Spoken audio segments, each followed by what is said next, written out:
we are cracking on with Project Arrive and Drive.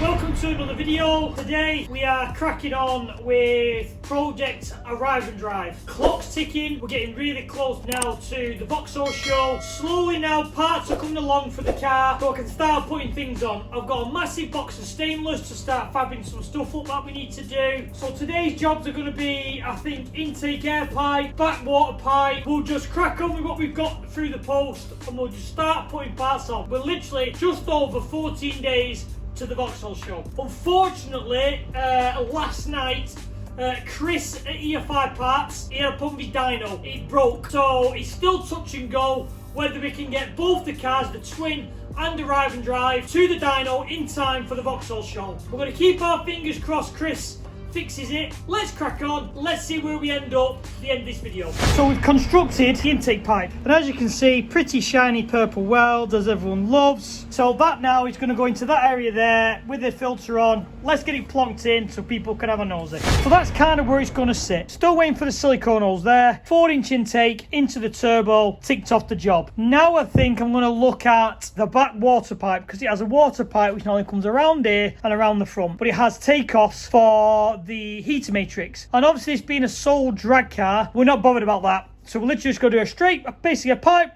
with a bend, and then aim it towards the holes intake on this side. Let's get cutting, let's get cracking on with that one. So people have asked to go in a little bit more detail about fab work. The problem we have with fab work is in filming it, I need 3 or 4 pairs of hands just to do the actual job, and I need 3 or 4 pairs of hands to actually film it. This is kind of the raw way I make a lot of my fab boost pipes, water pipes and stuff. You buy pre-formed bends, stainless bends. I have a little small bandsaw there which cuts the ends off, and I assemble them basically like a little jigsaw as they go along. So this one is the bottom boost pipe off the turbo. So I'll put it on and I'll show you what we're seeing now. That's going to go on to there, like so. Obviously I've got to bring the 90 up to the bottom of the turbo, hence this piece. And as you can see, I put a little black mark on that one and a little black mark because I've already lined this one up. So if I put that on there, it's going right to the bottom of that turbo. And that's basically how I'll do them. So I'll get them all together, tack them all, and then fully circumference weld them all. So let's get this one off. Let's get fully welded round.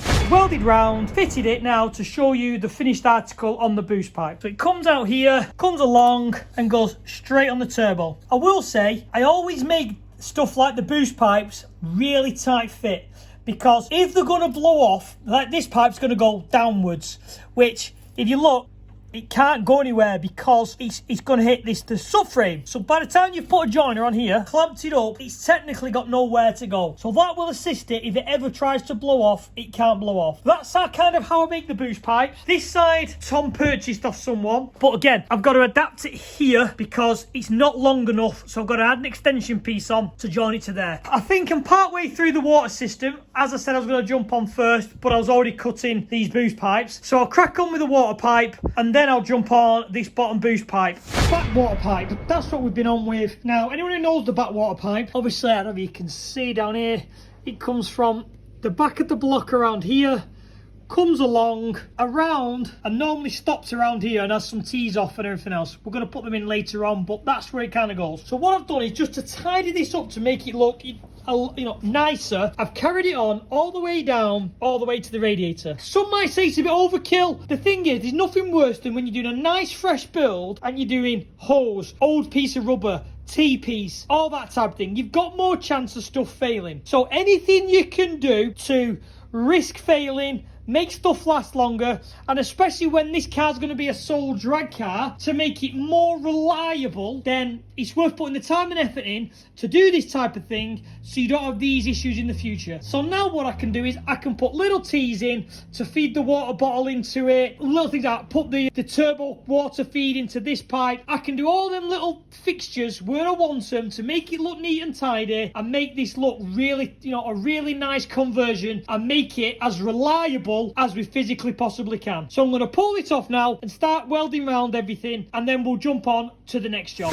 So it's kind of coming up to a bit of end of play just for this evening. What I'm up to is I've done the wastegate tube to come out of the bonnet. The exhaust isn't finished. I'm still waiting on the exhaust flange. It's going to be about probably an inch gap between the two, but that's just to give you a bit of reference of what you can see. I've done the intake pipe, the 4-inch intake, and I've done the full water pipe as shown. And how I've modified it at the end is I've put this kind of like T-piece on it. That's to feed into there. Obviously this one just go to the heater matrix, so that will feed into there now.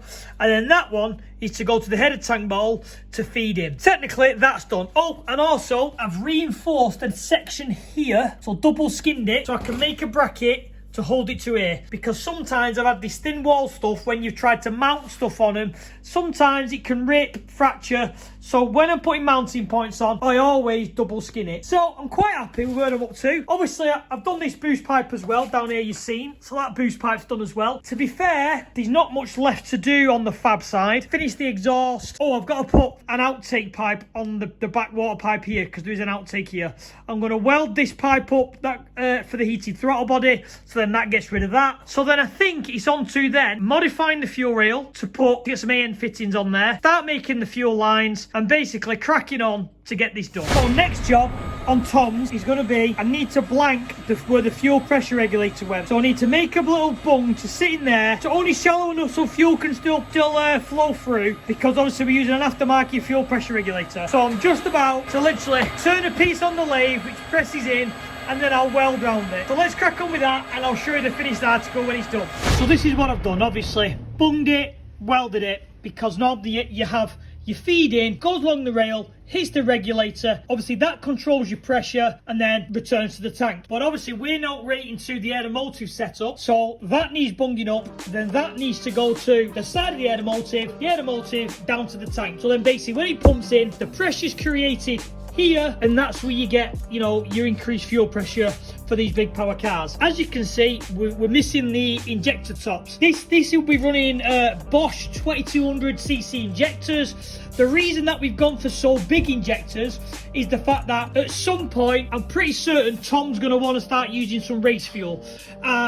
With race fuel, you're a minimum of around 30% more fuel needed when you start getting up to power. So I think with the Corsa, I'm on 1000cc ID injectors. I've done 620, just over around 600, just over. So if you add your 30% on that, you're at something like, you know, you're at 1300s. So we're using these, so we're not maxing them out. There's plenty of scope for different types of fuel, whether that be, you know, E85, Q16, methanol, whatever we choose to use in the future, the injectors work. So that's why we've gone for such a big injector to start with. Future-proofing it. That's what I always say. It's better to turn it down than not have enough.